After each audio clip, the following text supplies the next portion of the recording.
All right, guys, welcome back to another edition of the Addictively Speaking podcast. I'm your host, James, and today I have Rory Londer, and he's as a published author. He has a book called "I Should Have Been Dead," and we're going to talk about his addiction and recovery story and anything else he'd like to chat about. I'd love to hear your story, Rory. Tell everybody who you are and a little bit about yourself and your journey. Thank you, James. My name is Rory Londer, and I'm from Rochester, Minnesota.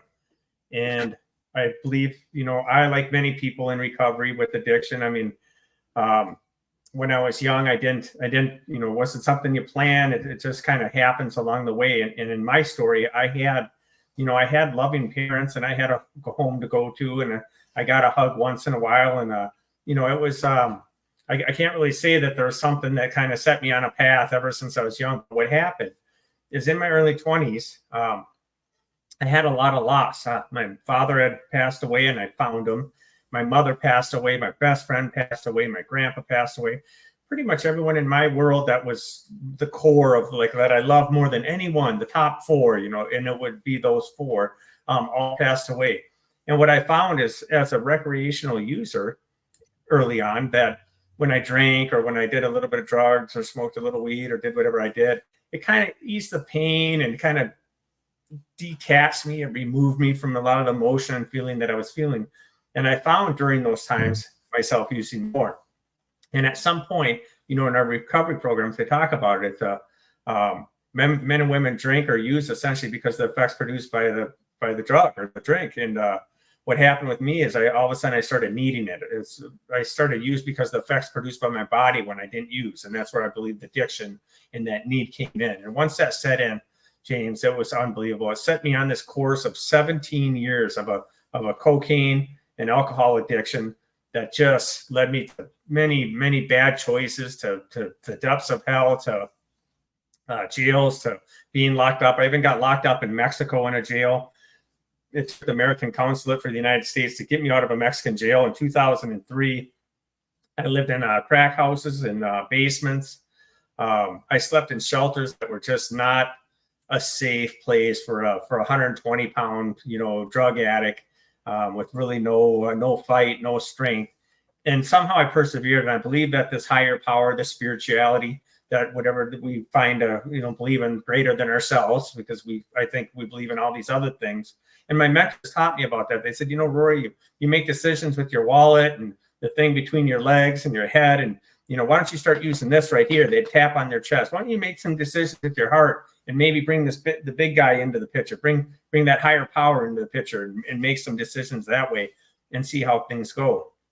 So being in the slow learners club, like the recovery books talk about, sometimes quickly, sometimes slowly, even the promises, they always materialize if we work for them. Oh boy, did I have to work, because I understand when it says disgustingly antisocial or an unlovely creature. And that's what I was. And so to come back into the reality of the world and maintain a job and try and have a relationship with another human being, what I don't think people understand was hard. It wasn't just because, he's a drug addict or this or that. And I say this every time I speak. It's because the simple fact that us people, when we live homeless and even just drug addicts, that the world I don't think understands is we know we look different. We know that we smell. We know that you're grabbing your little child and pulling them away because you're intimidated by us. We know that. And what I want the world to know is when that happens, when that dynamic happens in that moment, that makes it harder for a person, because not only do we know we're a drug addict, we know we're all these things, we begin to create this feeling that we're less than, because in the world's eyes and in society, we're a derelict. The term they use is a defect of society. Try and be an asset, contribute to life. Don't always see what you can take out of it. And people look at you, and you just get a job and quit drinking, and then maybe things won't be bad.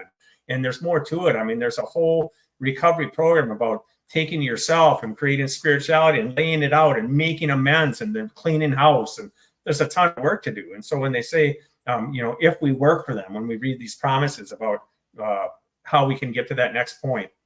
And for me, it was these relationships. I met these people along the way, James. Oh my God. I met these people, one guy, and he's in the book again and again, Indian Mike, and he was this old Indian man. And he would say things to me. He wasn't nice to me, but he was kind of a dick. He said little shitty comments to me like, "Oh, your neck must hurt," or maybe if you weren't thinking about yourself so much, it wouldn't be so bad. He kind of said these things that knocked me down a little bit, and I would get upset with him, like, I'm sharing my personal life with you, man. I'm trying to be intimate and open and honest with you, and then you throw it in my face. You're kind of a dickhead, and some of the stuff you say too, buddy, it doesn't even make sense. I think you're kind of dumb. But here, 20 years later, he passed away about 10 years ago, maybe 8 years ago.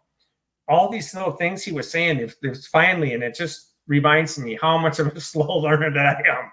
Because here I am, 8 years later. I'm like, oh, that's what he was meaning. And I'm like, God, I just am so stubborn and so set on my thinking and thinking that I know what I need to do and what's going to best suit me and what's best in my life. And the reality is, and when I sponsor men, in recovery and in sobriety, I tell them, it's like, I'm not going to pick on you, but I want you to do this. Rewind the camera 2 years and press play. How you doing, buddy? You fucked everything up. Everyone's left you. Your wife left you. You're, you have nothing. You lost your job. How do you think that you know what's best for you? Look at your life, not to be a dick, but you're living in a treatment or a meeting at jail or in a prison, and then you still and you still think that you know what's best. And these guys, I look at them, I'm like, God, that's exactly how I was. I was sometimes my biggest enemy. I mean, this little head here is stuck to these shoulders, where they talk about recovery. Wherever you go, there you are. It's like, oh, that's just another dick comment. No, wherever I go, there I am. That head's hooked there. And it gets in the way. So we learn about humility and surrendering and, give it away, give it up. And that's hard. When you're coming off the streets, I lived homeless at 3 different times in my life for a period of a couple months, a year and a half, another time, a couple months, but 3 different times in 3 different cities. And then I'd get in a halfway house, a treatment, halfway house, some kind of sober living. I'd work the system and get somewhere, get on my feet with some little shitty job and then get going again, then fuck it up and start drinking again, and then back. And throughout my book, when people read it, they tell me, and it's all over the internet, it's all over Amazon. You can go on Amazon and read reviews. But again, they say the reason they like the book because it's like, God, is this guy ever going to get it? And then I don't, and then I use it again. So then I'm like, okay, I got to keep reading. So these people, and like I said, go on Amazon yourself. They're reviews from around the world, so they're not even just from the U.S., of how the book pulls you in. Because it's, and it's not about I'm a great person, nothing. No, it's about all the shit I did. Is the actually truth about it. It's all these horrible, dumb things I've done. James, I robbed a gas station in 1999. I robbed a gas station. It's called a Super America, but it was all over the news. And it was like the SA Bandit strikes again. I was the SA Bandit. I was on the news, the radio, the TV. And I used my finger. I put my finger in a sweatshirt. And I'm like, give me the money. And they gave me the money, and I took the money, and I'm running out of the store, and I'm looking, and there, I swear to God, there's probably 11 to 13 cameras, every angle at the gas pumps, at this, and I'm running. I got no mask on, and I'm looking up at all these goddamn cameras. I'm like, God damn, I'm screwed, man. This is I've done dumb shit, but this is bad. This is really bad. This is, in our country, they call it aggravated robbery. Like, this is, you're going to the big boys. You're going to the big boy place. You're done. All for, I think, $400 or $600, whatever it was. And I'm like, oh, shit.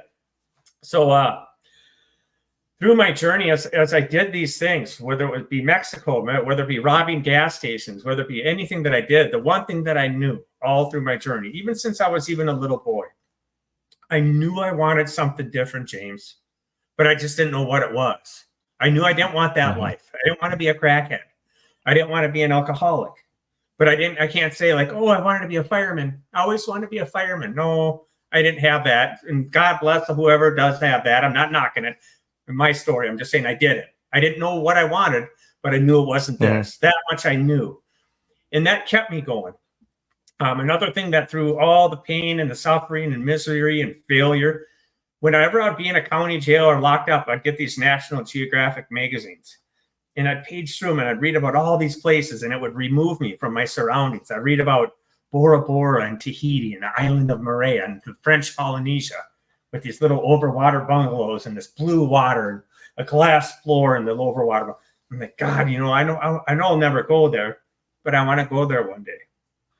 And I looked at Galapagos Islands, oh my God, it's off Ecuador, and Darwin has all this stuff, and it's all these animals, and it's untouched. James, I've been to both places. I took my wife to Bora Bora after I got married. I'd been sober a while, and we went there, and I stood in this, I get choked up. I stood there in this little overwater fucking bungalow or whatever it was, and I'm just starting to weep, thinking, man, people like us, this don't happen. And I look up across the thing because there's people are carrying our luggage for us. They do everything for you. And I look at my wife and she's weeping, and I'm thinking, whew, like, I can't make this shit up. Like, it's pretty cool, man. And I know it's just stuff and places, but to me, it meant a lot. Then Ecuador, after I found out I had cancer and I figured I was going to die, I called my brother and I talked to my niece and nephew. I said, where do you guys want to go? Anywhere in the world.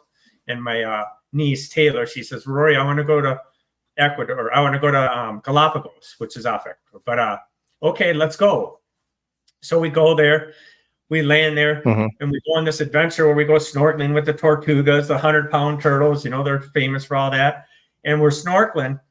And I have so much emotion as I'm swimming. I'm looking back at my brother and his kids, and my wife's on the beach, and we're snorkeling, and we got a guide with us. And I have so much emotion going through me that I don't even know. I'm crying, and my full face mask is filling up with tears, and I can taste the salt. And it's like, that's not the salt water, that's my tears. And then I realized I think I was pissing myself. So I looked back, and I seen my niece and nephew behind me. So I kind of swam to the side because I think I was pissing myself because I was just so emotional. Like, I couldn't believe that this is where I was, man. When you're sitting there begging on corners, trying to stay warm, homeless, and then you're doing these amazing things. It's like, first off, why do I even deserve this? And it's not that I didn't deserve or I do, but it crosses your mind. And it's like, well, fuck, I've worked for it. I've worked 7 days a week for years. I created a business, a huge business. And so I'm at peace with that. But just how the gratitude was so extreme in those moments, man, that I just lost my shit. And today I continue to, because where I came from and people where I come from, it's very rare that this is what happens, the life that they get. And then even with cancer, man, I still get to carry on, and I'm doing these things, and I'm speaking. If you thought you only had a little short time left, I mean, how else would a guy want to spend it but going around inspiring the world and speaking and sharing my experience, strength, and hope? And not everybody's going to like me, but goddamn, man, about 99.9% of fucking people do. And it's pretty cool, because I'm going to tell you a secret. When I was out there fucking using, 99.9% of people didn't like me, and 1% did. So you know what? I'll fucking take it, buddy. This is life today is much better, of course. Full of gratitude, man. Full of gratitude. So, wow. I'll tell you how the laundromat happened. Sounds like you've had an amazing journey. Let's hear about it. Let's hear about the laundromat. So the laundromat, buddy, I had been working for this company right after I sobered up, and I was working for this company called Bob's Construction for a while. And I did about 15 years with them, actually quite a while. And 3 years in, they're the ones that actually sent me to Mexico. They're like, you're our best employee. We're sending you on a trip. And I'd been sober a couple of years, and I went there and fell off, and that whole story, that's a whole long story, but we won't get into that today. Just simple. I fell off down there, got back on coke, missed my plane back, got arrested, got put in a jail, sat in jail for just a few days. I don't want to glorify. It wasn't like I was in a Mexican prison. No, I was in a jail in Cancun for about 3 days. But it did take the American consulate and a representative from Trans Global Airlines back in the day to escort me back to the airport and send me home and get me out of Mexico. So that was by my chinny chin chin, one of them deals where like, hey, is this guy ever going to get it? But anyhow, I worked for that company, like I said, for 15 years. And then I decided, you know what, I'm going to go on my own. And I want to try and create my own thing. I want to do, Rory's Home Improvement is what we called it. And so I started out, James, in this little bait store. And it was like a shed. It was 12 feet wide in the front and 16 feet long. So it was 12 foot by 16, just like a shed, small, little, they'd sell bait out of it. And I put a little sign on the roof called Rory's Home Improvement, and started selling windows, siding, roofing. Had a little old shitty rusty van. We used to call it the petty van. I mean, we used to, everyone pick on us like, hey, you got to get nicer equipment, dude. It was just rusted out. And we'd go by parks and kids would run and stuff. And we're like, all right, we got to get better equipment. And so we got nicer trucks, nicer trailers. And I built this company. It was where I got to a point. I was putting these little yard signs. Every time we did a job, we'd stick a sign in the yard. They were all over our town. And I thought, man, things are going really good. Things are growing. And then the day came, the lady that owned the bait store, there's a laundromat, the one I used to sleep in when I was homeless in this town on cold nights, came up for sale. And the lady called me, and she didn't know any of my backstory. But she said, Rory, I was wondering if you want to buy the laundromat. And the laundromat was in the same kind of parking lot as the shed. So it was right next to each other. Yeah. And I said, oh, my God, I'd love to. She's this gal from Muskogee, Oklahoma. But so I went around to the banks in town. I went to Wells Fargo and Sterling and Home Federal. I went to all these banks, and everyone's like, "Oh, it's in the underwriters. We haven't heard back." And they gave me all these excuses. And finally, they had just built this brand new bank, and it was all glass, looked like the Bellagio in Las Vegas, all marble tile, chandeliers hanging from the ceiling, and I went in there. And I hear somebody yell, hey, Rory. And for me, with the kind of lifestyle that I've lived, James, that can be 50-50. That can be good or it can be bad. Yeah. So I'm kind of, it's either good or bad. Yeah. Like, all right, which one you're just like, yeah. So the guy yells, I'm looking over the top of his door on his name placard. It says President Mike Zinsner. And he's in the book and had to sign a liability form so I could use his name and everything. He's an awesome dude. But I said, hey, Mike, hey, Rory, what are you doing? Come on, come over here. He waves me over. I walk towards him, and he says, what are you here? What can I help? What are you here for today? I said, Mike, you know that old shitty laundromat down on 3rd Avenue? Yeah, I know the place. I said, well, I want to buy it. He says, huh. I'll tell you this much. I said, I've seen your yard signs everywhere, all around town. Like you're growing, buddy. They're everywhere. We see your stuff. And I know you do good work. And he knew that because when I worked for that other company for 15 years for Bob's Construction, I did a big kitchen remodel in his house. He said, man, you're skilled at what you do. I see your company growing. Send us all your financials, and we're going to let you know by Friday. We're going to check out on Friday. We'll let you know. I have an answer. So I'm like, oh, good. I've been waiting months on these other things. So Friday, James, my phone rings, and I look at it, and it says West Bank. And the self-doubt already starts in it. So I said, oh, well, that's okay. I know he's going to tell me no. I tried. I mean, at least he talked to me, and he was respectful. And I answered the phone, and, hey, Rory. I'm like, hey, Mike. And it's a tough one. So we talked over everything, and we want to work with you. And I thought, son of a bitch.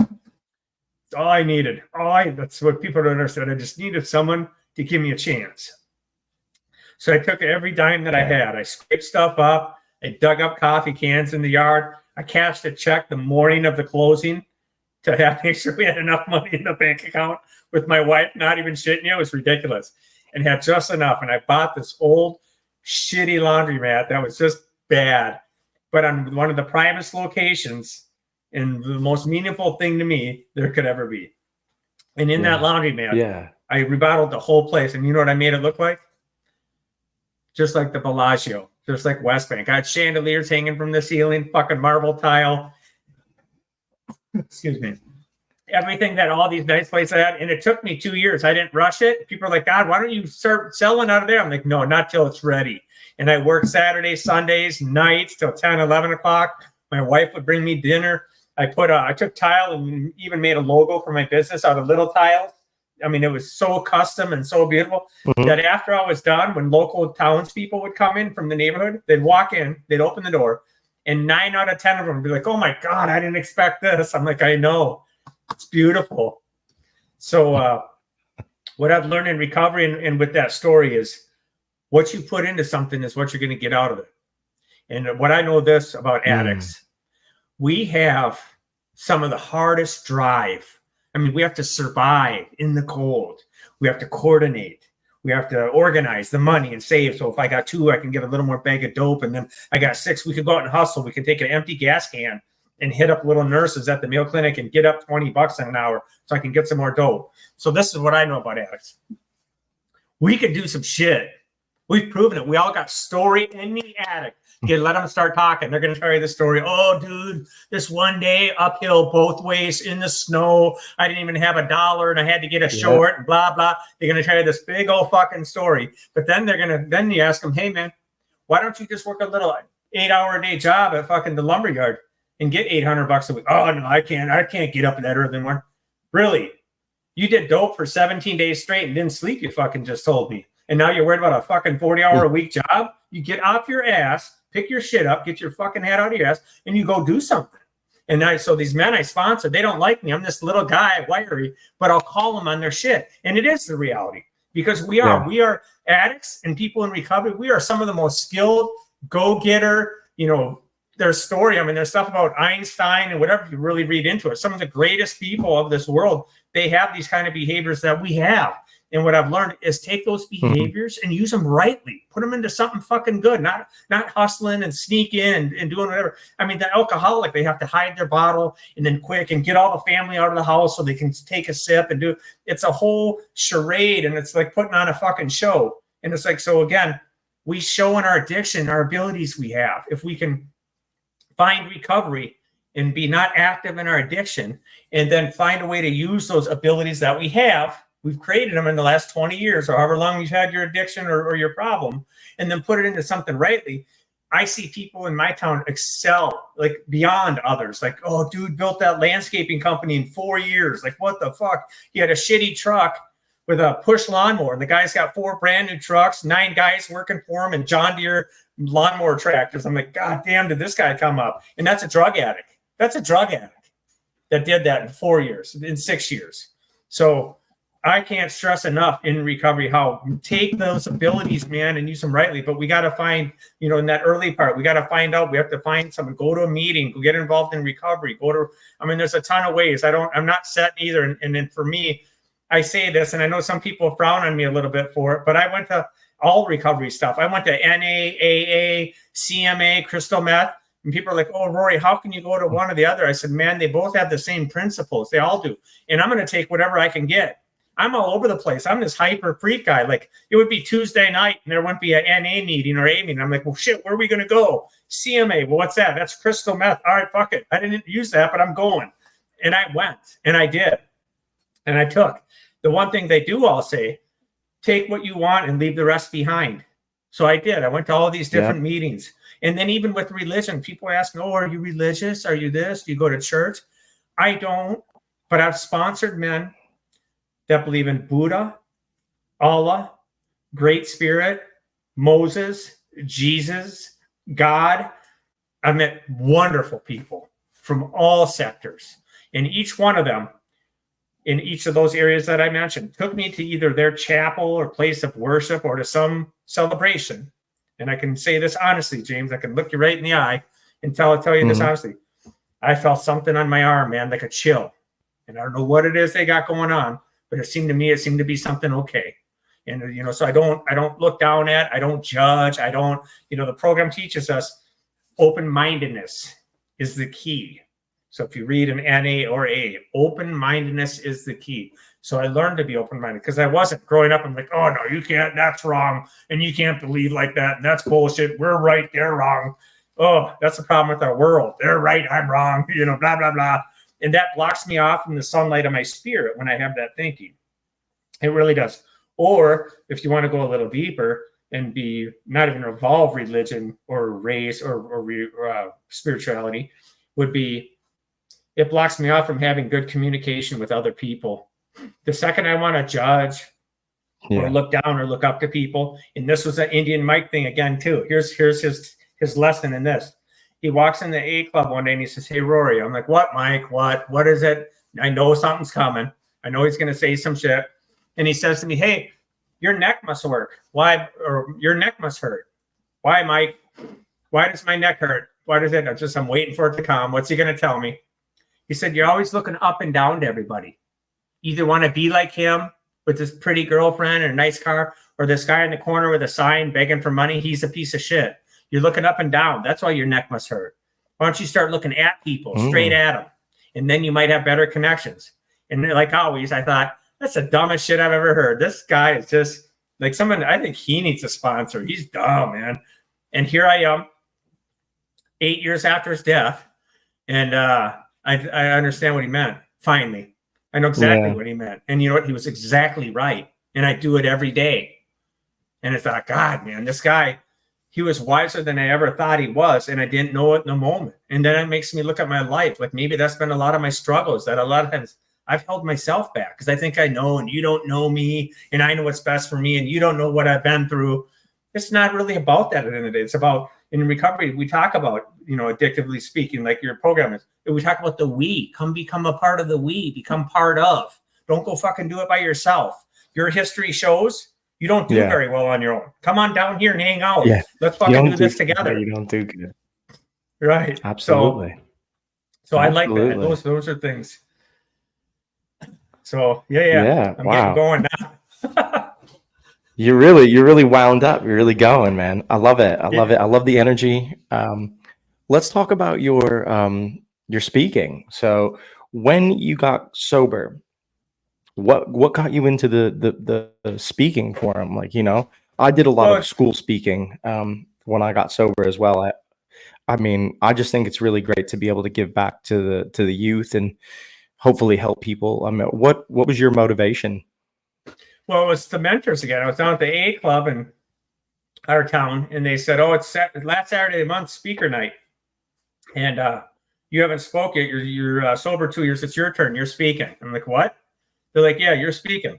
And you know, I was the kid in class where I was like going making noise, trying to get the girls to look at me and laugh, you know, and do whatever. So I mean, I always was trying to get attention in a sense. I'm the baby of 4 boys. It's not like we always had stuff to do, but. So I was fine with it. I'm like, okay, I'm telling my story. They made up little flashcards and how I tell it. I ended up throwing them away, you know, God. And that's the thing. I never use anything. I just come out of the heart because I've realized just in my speaking, the best, most effect I've had in speaking and when it was real, raw, and authentic. And to be that, I can't script none of it. It's got to just come out. So I, like you do your podcast, you just kind of go with it because though you'll have those moments when that's going to be the good shit. Yeah. And we're going to hit on something or whatever. It's not all cute and this. Absolutely. I feel like when I do my best speaking is when I just speak from my heart and speak what's on my mind and like tell my truth, because I learned, like, I just never was one of those people who could sit down and write out like the thoughts I was having. I just have to be in the moment and do it. You know, I found that to be the easiest way for me. And it usually resonates the most because people relate to it because it's authentic, isn't it? It's what's correct. You know, what's in your heart. It's what's coming out. Yeah. So I spoke, like you had asked.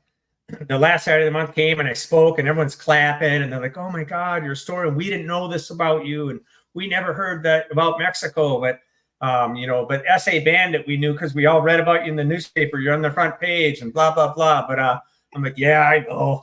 But kind of some of my less brighter moments in life, the whole town knew. And that's a town of 110,000, mind you. So that's a lot of people. That's a lot of people. Yeah, that's a lot of people. So I was speaking in the clubs and the mentors came and they're like, "Rory, people really like when you speak. Like you're funny and it's fun and you really make a point and you make an impact and you probably got to slow down. You talk a little fast, and I still do. But you make an impact and it's like, I take a whole crowd of 100 people and have them in tears. And then I bring them back to happiness and laughing and whatever. And the women, especially, they talk to me after the speaking and they'd hug me and be crying. And, I lost my mother to this, or I understand your pain or something. And I don't know what I'm doing. And I think that's part of the blessing in this, that I don't know, because if I do, I'll think I fucking know something. Excuse my language. But then you get cocky and arrogant. I'm just being me. And that's the fight. It's to stay me, to be fast talking, wiggly, whatever, swear a little too much here and there.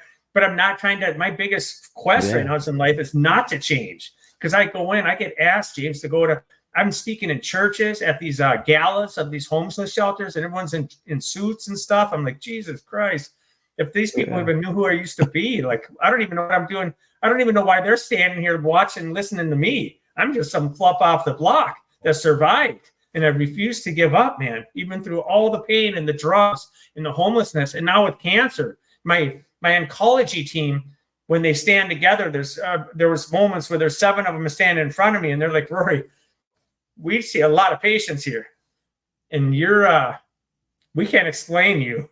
Like, well, my mama couldn't either.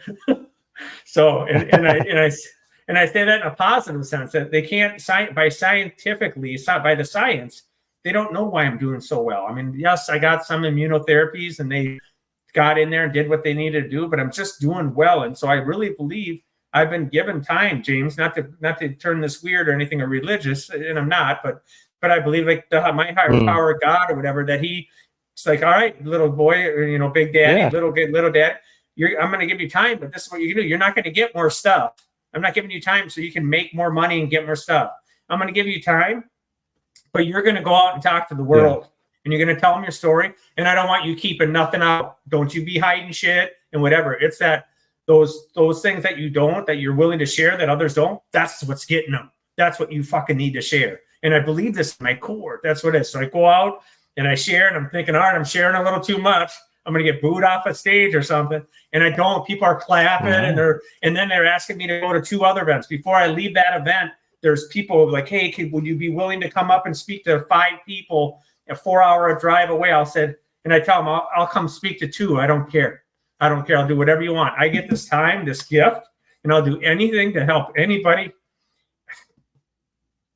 anywhere, anything I can do, because I've been given all this shit's a gift, man. I got a fucking good life, and I'm not special, and I didn't go to college. There's nothing special about me, but God's blessed me, and he's given me this time. And so I'm going to do what I can, and it's working. This, like I said, the book released, the invites to these events, like nonstop. I'm booked out for months. I don't even know what's going on. Every other day I've got a podcast, and I'm only finally learning how to do the mic and the headset. I got a little backdrop, and it's like I'm pulling this shit out. Yeah. This is like my 4th podcast, and I'm just learning as I go, James. And all the while I'm taking my higher power in this insurgency of staying myself. Don't worry, like, oh, you got to sit up, Rory. No, talk proper. Don't swear. No, just I'm going to stay being me. I'm going to stay being me. So, yeah. So the speaking, I guess, to finish on that. Thank you, buddy. Yeah. The speaking for sure. It's just it's grown. So I did it. People have liked it. They keep inviting me, and it continues to grow. That's it. That's the dynamic in it. I don't have people say you should get a publisher or a publicist. I've been told you need to get a publicist now. We haven't thought about any of that, and I don't know that we will. We're just going to keep going with it. I've been invited to Ventura, California, Juneau, Alaska, Tennessee. So this next year, when the school season starts, I don't know what's going to happen, but I'm pretty excited about it. So in the emails and the messenger messages, they come in every day. So we get messages every single day, the author and I, to our website. Yeah. With invites, with all these different things. And like I said, churches, high schools, AA, NA campouts, festivals. Like, we don't even know what some of the events, why they would want me to be a part, but someone heard me somewhere, and it's just kind of growing and growing and growing. And it's just happening. That's amazing. I'm just so excited, dude. That's why I get all jacked up. It's like this, it just keeps going and going, and it's exciting. Yeah, that's awesome that you get to share your experience with so many people in so many different places.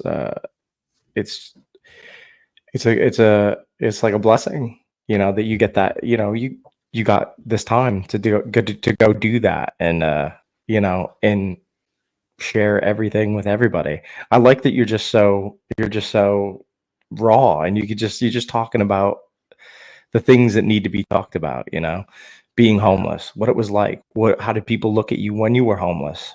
Because that's the thing, and it's like what you said, Indian Mike, with the, you're looking up, you're looking down, and it's true for everybody. We all do it, don't we? We pass judgment, and we don't look people at where they're at. And I think, and meet them where they're at. Yeah. And in recovery too, some people that have a lot of years look at people who don't have a lot of time behind them differently. right? You know, They so do. you know, you gotta unify the recovery community, I think, as well, because there's a bit judgy Yeah. on some people for certain things, and you know, I think the thing is with my podcast and with this whole thing is to just unify people in a way that, you know, we can learn from each other. We all have a Yes. story, you know. It's not Yeah. the same story, but we have a story. We all have a story. We all went through some shit. We all did some Yep. things that we're not very proud of, but we've Yes. come out of it. We've done the things that we need to do to remain sober and to build better lives. And hopefully, in doing that, we can share that with others, right? Like that for Sure. me, I didn't think I'd be here. I didn't think I'd be alive. I didn't think I'd make it. You know, I thought I would fuck things up so badly. I'd either end up dead or in jail. I thought those were my only two options. And to Yep. have a life outside of that is, it blows my mind sometimes. I don't even know how it's Yeah. happened, but you know, it has, and I'm so grateful for it. But yeah, it's a wonderful thing to share this journey with other people and to hear their stories and you know, just relate to people that have done it, have been through the same thing, because you feel a little bit, you feel comfortable, you know. I feel comfortable when I'm talking with somebody who's had an addiction issue because they understand like the shit that goes on in our heads, the shit that we go Yeah. through daily. Insanity. You know what I mean? Yep. Like, yeah, and people think that like, well, you get sober and that's it. Like, no. No, Like it's still there. That thing. it's every day. It's every single day. There's something Right. going on. You know, Yeah. it is, you know, the reason why people relapse is because they go back to what's comfortable. They go back to what's taking everything away or numbing everything, or Yep. creating that escape. The Staying character sober is defects. the Yeah. hardest thing. Yeah. And the staying sober is the hardest thing to do because you have to mentally prepare yourself for a life where there is no escape. You're not escaping, you're facing it. You're dealing with it. And Yeah. The, we don't typically do that. That's not what we were doing for however long our addiction was it? You know, you were no, we run from it. We hide. numbing or using. Yep. And then we tell them, no, no, no, I'm not. I'm not that bad. It's not. That's part of that character defect. It's you talked about, you figured you were going to die or you were going to be, or be in jail. And there's, so I always look at it as a wheel with three pieces, three pie chart pieces, like they say in recovery: jails, institutions, or death. And we sit and we spin that wheel back to an institution, back to jail, back to treatment, back to how many times are you going to spin that? Because those pie slices are exactly even. 1/3, 1/3, 1/3. Jails, institutions, or death. How many times do you think that you're going to spin that wheel and you're not going to get death? Because that's an option. That's a 1/3, a 33% chance every time you go back. And you talk about connections and meeting people where they're at. And my greatest story is this guy named Tyler, and he's in the book. He's in the back of the book. And Tyler, before I sold my business, I came out to the little tree area behind my business, the laundromat, and there's this hammock and a guy sleeping in there, and there's heroin needles underneath it, or needles on the ground. And the guy quickly says, "Oh no, hey, I'm leaving. And I said, "Excuse me? You don't have to leave." I said, "You see that sign, that big, huge bulletin board that says Rory? That's me. And if a cop or someone comes, you fucking tell them to call me. You can stay here as long as you need to." And the guy looked at me, Tyler, and he says, "Thanks, man. Okay." And I said, and I know better. Like I tell people, don't ever give someone even $1. Like people ask me all the time, "Rory, do you give these people money? Do you give them $1? Do you give them a nickel?" No, I won't even give them a penny. Never. But what I will do, I'll ask them like I did Tyler. "Hey, Tyler, have you eaten today?" "No." "Do you want some food?" "Yeah." So we walked across the street to the gas station, and all kind, even as an addict and nice, he got a little like mini bottle of something, juice or milk or whatever it was, just a mini one. And then he got a little like hot dog, a little 50-cent shitty hot dog on the little heat lamp thing turning. And I'm like, "Dude, get some food and some drink." "Really?" And so we grabbed some food and drink. And I sat with him and talked to him, or probably just talked his ear off for about 10 minutes on that curb. And then here's the punchline in it. About a year later, I'm at the opening of this shelter in our town, this new shelter that's going to be open to 8 hours during the day and then a warming house at night. And this guy walks up to me And he's, have you ever been in a Mercedes or a BMW dealership where they sell cars? Mm. The guys are in like suits and dressed nice and clean shaven. Yeah. They look like they could be a movie star. It's like a handsome looking dude. And this guy walks up and says, "Hi, Rory, I'm Tyler, and I don't know that you remember me." And I'm looking, and my wife's with me, all prettied up for the night. And I'm like, "I'm sorry, I don't." And he says, "I'm the guy that was sleeping behind your business." And I thought, fuck, man. He was unrecognizable. This dude was a good looking dude, man. He could sell BMWs. I'm not playing. And he said, "You talking to me that day and treating me like a human being helped change my life." And I turned myself in. I had warrants. That night, I turned myself in. "Thank you." And he gave me a big old hug. And I look at my wife, and again, she's crying. I'm crying. And that's what all this is about, man. This is what you're doing here. Make sure you always remember this. That's what all this is about recovery, addictively speaking, connections, relatable, reaching down, taking our arm, because we have life today. When you see that, to take your arm and reach down into hell and grab someone and give them a chance. And you know, not always are they going to grab. I understand that. People are like, "Oh, well, you couldn't help so-and-so. Why not?" Some people don't want to be helped. But when they're ready and someone's willing to try, I reach and they grab and they come up. And that's one of those cases. And today he's a mentor. He's a recovery specialist at one of the fucking treatment centers. And it's just amazing. I'm so proud of him. And I'm so proud to have known him, because it gives me value and worth beyond anything that I own to know. And there's, and I got to be careful I say this when I'm trying to be humble, but there's dozens upon dozens of people in this book and in our town just like that. That's probably why I'm doing what I am today, and that I'm doing good. There's these men, like when I was dying with cancer, this guy walks in a suit, and he's one of the first guys that I sponsored. And he's got a master's degree in social work, working at the Mayo Clinic, James, at the greatest hospital. And it's coronavirus, so my wife couldn't even come in the hospital to my room. The world's shut down. And here comes this gentleman, I won't use his name, standing at my bedside in his suit with a master's degree with his name tag. And I'm looking at him thinking, man, if these fuckers even know who we were. Because I remember him crawling up my back door, all hooked on methamphetamines, with his fingers and his lips burnt and whatnot. And here he is at my bedside as a social worker with a master's degree in the greatest hospital in the world. And then I'm sitting here dying, and he's worried, he's worried about me. And I'm thinking, I don't even fucking care that I'm dying. Knowing that I'm experiencing this right now, this is like the good stuff. This is the stuff that, it's the best stuff. It's the good stuff. There's the stuff that you can't make up, that it's invaluable, man. And only people that are addicts and in recovery get that. It's amazing to see him, 15 years later, or probably 17 years later. And it's like, man, if these people don't even know who he used to be, it's unreal how awesome that people in recovery and addicts can be. Yeah, because a lot of those people that you meet along the way, you'll never see again, because they won't be around, will they? They'll die.